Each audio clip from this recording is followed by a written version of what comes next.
Well, hey there, y'all. Welcome back to my channel where today we're going to be making our very own vanilla extract. Now, I don't know about y'all, but I grew up watching my granny bake from scratch. Her secret ingredient was homemade vanilla that made store-bought taste like mop water. This ain't just a recipe, it's a tradition, and today, we're bringing that tradition right into your kitchen.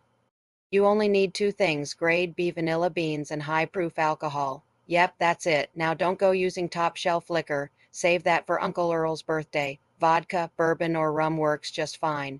Now I'm using grade B Madagascar beans because they're high quality and fairly priced. Plus they're organic. Next, grab yourself some mason jars or amber glass bottles.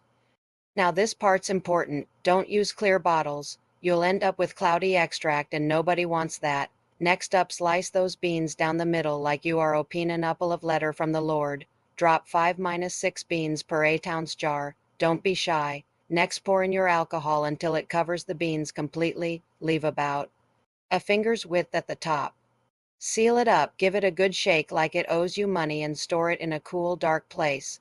Oh, and don't forget to label it and the date. It'll keep for years. Now, if you are feeling fancy, try infusing with bourbon for a deeper kick or add a cinnamon stick for some warmth. This is your chance to play pioneer in your pantry. Once it's ready, you can strain it or leave the beans in for more flavor. Use it in cookies, pancakes, coffee. Shoot, I've even dabbed it behind my ears before date night. Homemade vanilla extract is a cinch to make, and it'll bless your baking and your budget. It's easy, it's wholesome, and it just plain tastes better.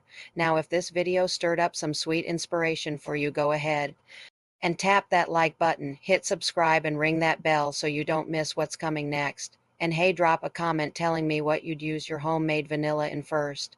I read everyone like it's a note passed in Sunday school.